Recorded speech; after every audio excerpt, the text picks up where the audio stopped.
This video falls under fair use. Fair use allows commentary, criticism, and reactions. Joe talks to Joey B about his album and why he's so popular among rap fans. Last time you was here. Yeah. No, you were saying. Oh, it was cramped. It was a cramped environment. A little more spacious now. I couldn't help but notice every next interview, this was lit. Oh, so you felt the way about that. All right, where do we start? Why were you fighting in Daniel Leather's store? What store was that? Why you say Daniel Leathers, yo? He gonna tell us to be mature and start with this. I'm getting shit I really want to know. I love the album. I feel like it's three niggas in this room who done had some public fights in the last year. That's beef. Four. Oh, you might be right. Four. I ain't never seen you lose your cool on a camera when a camera is present. I've never seen that. Yeah, man. What store was that? That was. You have to advertise them, but that's in your hood somewhere. Well, the store shut down now, right? The store shut down now. This table. I got an issue with you. I'd like to hear how that Red Bull Absol came about, like from your mouth. Y'all spoke. Because I thought about that in here. Yeah. What's the issue?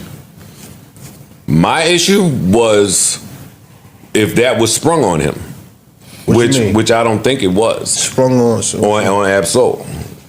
If your verse was his first time hearing that. Oh no. That's what they told me. It was not. It was not. That's what they told me. I actually wrote my verse after I heard his verse.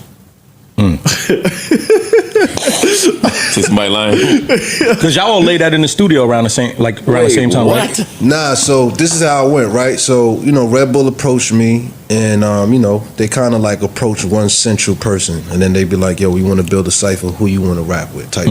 Okay. So, Absol was one of those people on my list.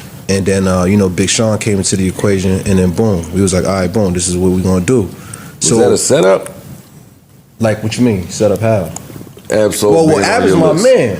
I know, but you from the verse. So initially, I actually wanted to do all New York.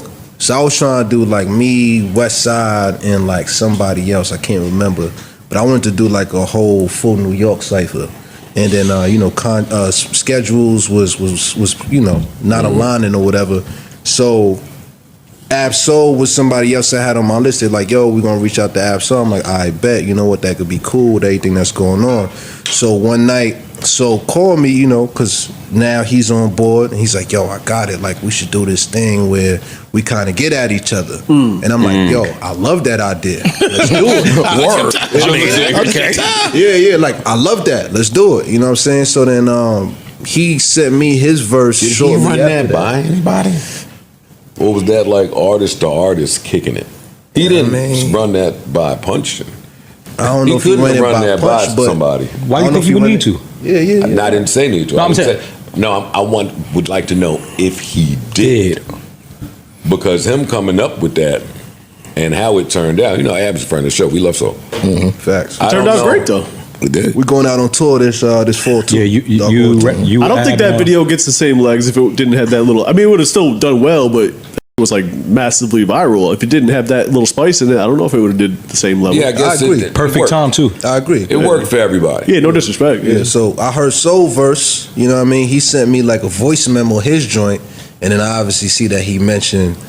You know what I'm saying? Yeah, so Daylight, Ray, and all that. So I was like, you know what? This is a great way to address the situation. Sure. You know what I'm saying? It was at that moment where I decided, you know what? I'm going to engage head on. You know what I'm saying? I think this is a good way to do it because my thinking going into the whole back and forth, I never wanted to give dudes like records in my discography. Okay. So I'm like, all right, Red Bull Cypher. He mentions it in his verse. I'm like, all right, but I could talk to him a little bit too. You know what I'm saying? So that's how that whole thing came about. Joe, did you feel a way about when all that was going on and you going at multiple people at one time that nobody else kind of jumped into the race with you? You was comfortable with just standing alone? I didn't feel a way at all. I definitely was not like, like nobody got my back. Like, nah. Let me just jump in real quick. Joey B's connection with rap fans is something special. It's not just about his lyrics, it's his authenticity and the way he blends old school vibes with fresh energy.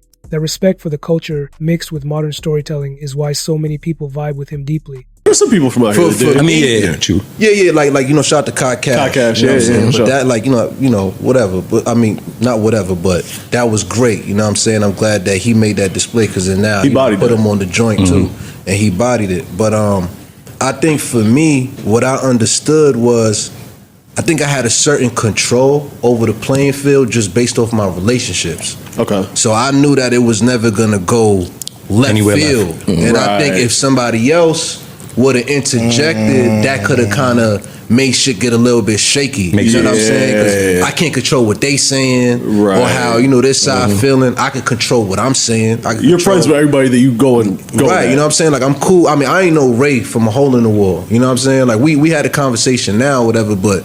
That's like I ain't never know, bro. I knew Day, and of course all of the TDE homies. So for me, it was like a certain understanding of, and I'm speaking to Top throughout. You know what I'm saying? Like, we having little check-in certain conversations just to check the temperature to make sure like Everything good. We're not going too far. You know what I'm saying? So We just rapping. At that point, I'm like, all right, cool. Like, I prefer it this way. You know what I'm saying? Because I don't want to get misconstrued or anything like that. It's rap. You know what I mean? So, and it works out for both parties. I guess. Like It was amazing. What's up? So what are my thoughts about this? Here's the thing. Joey B has carved out a unique place in hip-hop because he balances so many important elements that fans crave. He's got that classic feel rooted in the golden era of rap, but he also brings something fresh that keeps things exciting for new listeners. His lyricism feels real and thoughtful, not forced or just trying to catch trends. That combination is powerful, especially in today's scene where many artists can feel one-dimensional. The respect he shows for the roots of the culture, while still pushing his own narrative, allows him to connect across generations of rap fans. It's clear that when Joe and Joey B talk, the passion for music and storytelling really comes through, and that kind of genuine love for the craft is something people recognize and appreciate. His popularity isn't just about numbers or hype, it's about the way he represents hip-hop in its truest form, and how he keeps that tradition alive while still being relevant today. Fans respect that balance because it reminds them why they fell in love with rap in the first place. So, while there are plenty of voices in the game, Joey B's ability to speak to both the past and present with honesty and skill makes him stand out. That's the real key to his lasting impact, and why conversations like this one resonate so much. Okay, so make sure to subscribe to the channel and leave a comment, and also like this video. I'll see you in the next video.